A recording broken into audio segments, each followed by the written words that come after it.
guys, my name is RGB. If you just connected to the server, welcome. If you're already a regular, welcome home. So as you may know, every character in existence is someone else's OCs. You may be familiar with the concept if you have been around the art community for long enough. Well, as an artist myself, I've had my fair share of original characters and still do. The thing is, I never got enough motivation to work on them past basic design. Their lore has always been a blank slate as far as I'm aware because there was never enough space in my schedule to dedicate to them. Today, I'm going to change that. I'll be reworking a few of my OCs and creating a world to throw them all inside. But before that, I'd like to tell you something. If you're an active member of the channel, let's say, checks out the community tab from time to time, you must have seen my most recent post where I ask you guys to send me your very own OCs. That's because I've decided that once we reach a certain subscriber milestone, for example, 10k, 20k, 30k, and the list goes on, I'll make a video drawing your OCs. The amount of OCs will comically increase, and God help me for when we reach 100,000 subscribers. 100 OCs in one video? Wow, I wouldn't want to be future RGB.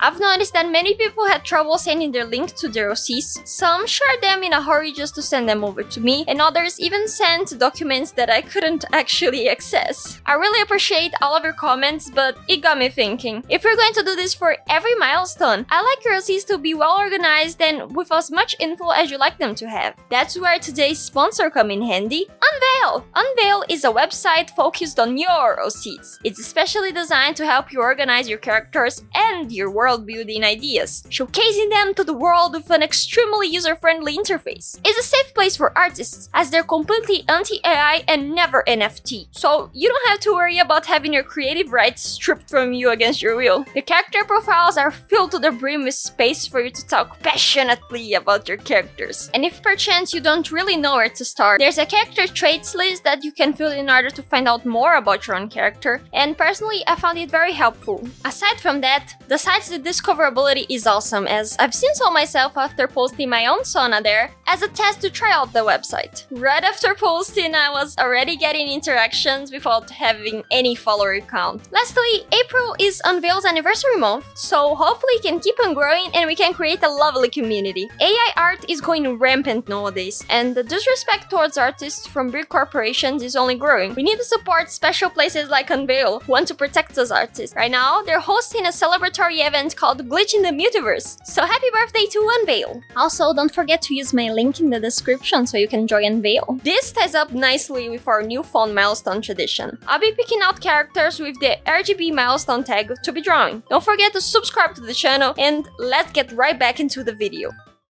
So to start off, let's talk about this universe's world building. Previously, my OCs Time, Corey, Sage, and Ezra's were all from the same universe. It was all over the place because I wanted to do something with a little bit of Avatar, the Last Airbender, mixed with League's concept of Ionia, and a little bit of Christianity, cause there will be characters who represented the 4 horsemen of the apocalypse. There was also a magic system based off on nature and herbs, and that's why all characters, except Ezra's, have herb names. Like I said, it was pretty messy. For the world of Eden, Atlas, Nene, and Nene's girlfriend, who doesn't have a name, it was based off on the solar system as gods. Pretty much Greek mythology, I believe. Eden was the guardian of the Sun Temple, and Atlas was the guardian of the Moon Temple. They both became guardians after making a wish, and it was something Madoka Magica inspired. They had both little disciples, who they trained to one day become their successor. Nene was with them, and she had a sibling relationship with Eden. Her place in the story was never properly developed, but the concept of her girlfriend was that she was obsessed with Nene, and they grew up together until Nene went away after noticing how much of a psycho the girl was. For this rework, the story follows as such. It was the end of the beginning. Human race was facing the most challenging time of their lives. They had officially run out of resources, as all of the green reserves in the planet had been explored, and with the rampant deforestation, the world's ecosystem had been permanently damaged. All of the animals started to die of starvation or thirst, as well as by territorial conflicts between species who had to leave their natural habitats in order not to die. There wasn't enough food for everyone, electricity was running out, which led to social and economic chaos, affecting factory to reproduction, transportation, and everyday life as a whole. If the lack of, well, everything that was needed for survival wasn't enough, the climate became unstable and dangerous as volcanoes would erupt without warning, tornadoes and hurricanes became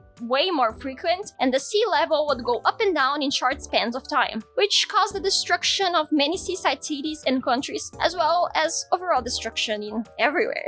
Unknown to most people, a new generation of humans started being born amidst the destruction. Later on, they were nicknamed as the foreigners. Initially, these people would only look like everyone else, and as they grew older, their bodies would start to mold. A few foreigners would have their skin color changed to a fantastical one, whilst some gained animalistic features such as animal ears or legs, and most commonly, these people would have plants emerge from their body, such as mushroom or flowers. With a strong connection to nature and newfound abilities to restore what was devastated, they started to slowly heal the earth around their settlements. People started telling legends that these people were blessed by Mother Nature, sent from the spiritual world in order to give one last chance to the human race. However, greed would always be the fall of humanity. When the strongest groups learned about the foreigners, a new witch hunt began. With the scraps of the previous civilizations, machines that could extract the foreigners' abilities and turn it into energy started being created. The foreigners who were caught and became prisoners were forced to comply to experimentation. Metropolis was built upon the exploration of the innocent, a highly technological city known by being the only habitable place on Earth for natural-born humans. The city was known as the staple of progress and sustainability, its leaders being the geniuses who managed to survive the end of the world and help humanity thrive again. For the foreigners, however, Metropolis was a symbol of violence and destruction,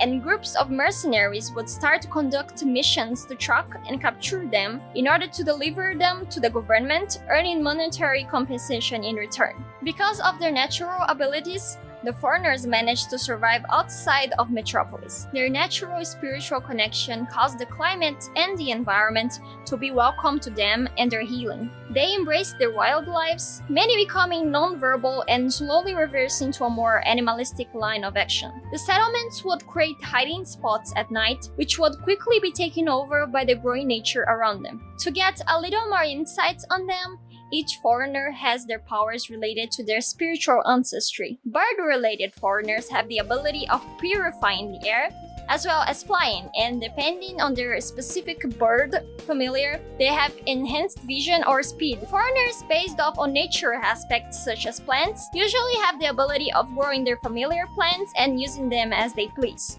Fish-based ones can breathe underwater and purify the water. Some abilities are more useful than others, but it's a known fact that foreigners are made to live as a community in order to work together and recreate entire ecosystems.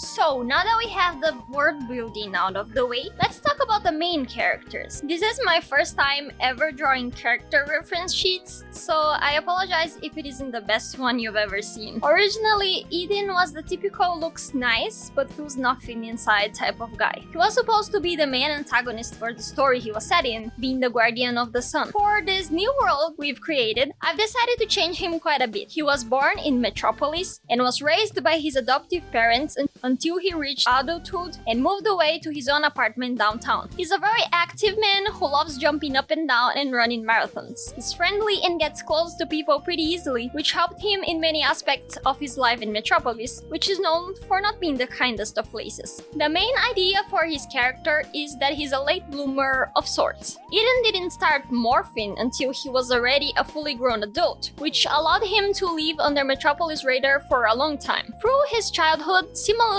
to all people of his kind, he had many experiences where he would mix reality with the spiritual world. This concept I got is very crudely inspired by Avatar's depiction of spirituality, as it is an aspect that I really love and found it very interesting to throw in the story who has cyberpunk roots, since it's not something I've seen so often. Anyways, in dreams he would be transported to different places from Earth, recast pre-catastrophe, such as flowery fields or swamps. Aside from that, he'd look around and have many blinks and you miss it visions. Eden is initially someone very grounded and who only thinks of today. He doesn't have any active conscience or those things because of morals, because he doesn't have any. He's someone very detached from his purpose in the world and he's really just doing things without thinking about the environment or how his actions may affect others. Such as getting really close to a girl and then dumping her, or being awfully honest to a friend and hurting their feelings. He's a little bit of an inconsequential asshole, but it's not like he does it from the evilness of his heart. He's just very detached from society and very self-centered. That ties together with his choice of job. To be able to live in Metropolis, every person has to work under a specific job assigned by them from the government that best suit their natural abilities. Personally,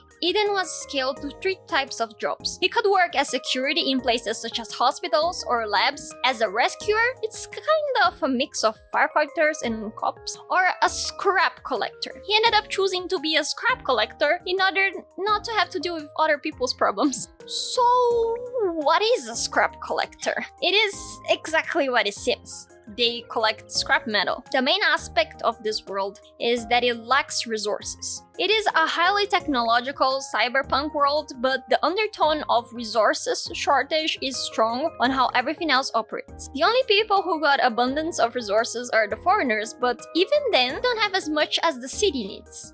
So they resort to strong recycling tactics. A scrap collector is equipped with 4 items: a tracker, a key, a melting capsule, and impact boots. Each scrap collector has a daily goal of liquid metal they've got to deliver to the central in order to reach their monthly quota to keep their position of scrap collector. So they've got to store all of the scrap metal inside their melting capsule. They deliver the capsules in the centers using their personal keys to identify themselves. The impact boots are to help with transportation because scrap collectors make use of running and jumping to move around the city, so the boots have technology to make them go faster and suffer less strain from sudden movements. And while the tracker is so that scrap collectors won't just diss their job and sell the items they've got from the government. Scrap collectors have a really bad reputation of attacking people with robotic prosthetics or stealing household bots in order to reach their daily goal. They're easily recognized by their neon yellow pants. So you may wonder what's going to happen with Eden, the foreigner who is so deeply tied to Metropolis society. Well, once he meets Nene, the second character we're going to tackle today, he is confronted with the fact that he has to leave or he's going to be killed. He has already noticed strange behavior from police bots and rescuers, which means they've noticed something's off about him and he's soon to be caught. Once he goes on a journey with Nene to find the foreigner settlement and meet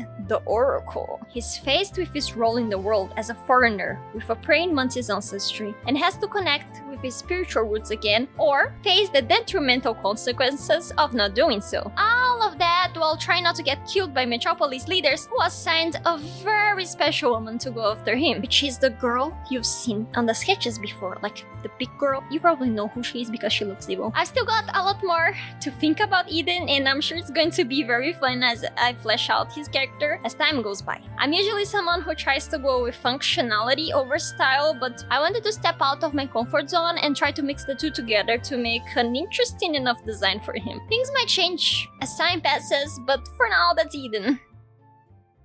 And now, here comes our second main character, Nene. I really like this girl, she looks so cute in the final result. So, as I said previously in the world building section, Nene is very likely one of the characters I had worked on the least. Still, I'm very attached to her for some reason because she looks like a really silly goober. So, she is an all-foreigner and she has been living in Metropolis for the last 2 years. She was born in Metropolis, but differently from Aiden, she was an early bloomer and her body changed up pretty fast, which was very difficult to hide from everyone else. So you can probably imagine the chaos it ensued once she was fully morphed. Her parents were natural-born humans, but they were very religious, which is not common at all in this universe. It's theorized that the foreigners are prone to be born from people who have strong connections to the spiritual world and/or have a strong sense of morals and fierce convictions. Her parents were from a group of sympathizers who provided safe places for foreigners stuck in inside Metropolis. They often would help them flee and reunite with the outsider settlements, but after Nene's sudden morphing, her parents were sadly caught and locked up for treason, while Nene had to fly away from Metropolis. She went to hell and back, learning how to utilize her powers while struggling to survive in the stable environment outside of the city. She was lucky enough to stumble onto a foreigner of Swan ancestry, which became her best friend and later on her girlfriend. She's at the second speed paint of the video, but I got stuck when thinking of her redesign. Anyways, when she arrived at the settlement, she met many different foreigners, but the most notable one was the Oracle, a woman of small stature, of pale face and white hair. She always had her eyes closed, differently from everyone else. She looked like a normal human, except for the fact that you could feel she was not. The air around her was heavy. Nobody knew what was up with her, but it was apparent that she wasn't a normal one. Her connection to the spiritual was unmatched. Nene fell to her graces and soon became a disciple. She would do anything the Oracle told her to do, and with that, she learned how to morph her body in order to look completely human and disguise herself. When the time was right, she was given a mission: go to Metropolis and find the one of praying mantis ancestry. The Oracle didn't explain herself, but she really didn't need to. And that's how Nene went on to live in Metropolis for 2 whole years, searching endlessly for who she found out to be Aiden. Nene is a very charismatic girl who wholeheartedly believes in the good above all. She's very kind and welcoming, but she's sharp-witted and hard to deceive. She's always excited to study and learn new things, something that prepared her to deal with many things through the course of her life. That's why she wasn't as phased as everyone else to go to Metropolis. Deep down, she knew she would eventually have to come back to the hellhole, and through her teenage years, she gathered as much information as she would possibly need. Simplified in a few words, she's cute, goofy, and kind, but extremely smart and observant. Her hobby is to sketch with crayons and paints, which you can see by the little customization on her work uniform. She's a little artist like us. Her role in the story is to help Eden escape Metropolis, teach him about how foreigners' culture and ancestry works, as well as to help him improve as a person. Eden also helps her learn about spirituality herself, because he's faced with many unusual sides. Nene has her own personal troubles and relationships, and I'll develop them as time goes on, but for now, there's not much I've thought of besides her named girlfriend, Eden, and the Oracle. So you might have noticed her second full body, and that's her work outfit. Eden has only his work outfit because, well, when he escapes from Metropolis, that's what he wears. And through the imaginary comic I got in my head, that's what he wears until they reach the settlements. Nene works as an air purifier. Metropolis was built upon a huge natural carbon monoxide reserve, which is potentially very unsafe for its citizens. It was obviously not really planned, as it was found out really later on. So the government assigned a group of people to go to the fissures and repair them, as well as to clean the air utilizing air purification machines. These jobs are extremely high risk, since even if you're in the government-provided equipment, you still get huge side effects from long exposure. People in that job usually live less, so that is why anyone can sign up and get paid a huge ton of money. That was a perfect job for Nene, as her main deal was to, well, purify air with her abilities. She not only wouldn't suffer from any side effects, but she would be even more efficient than normal people, would keep her disguise, and make loads of money. Ha!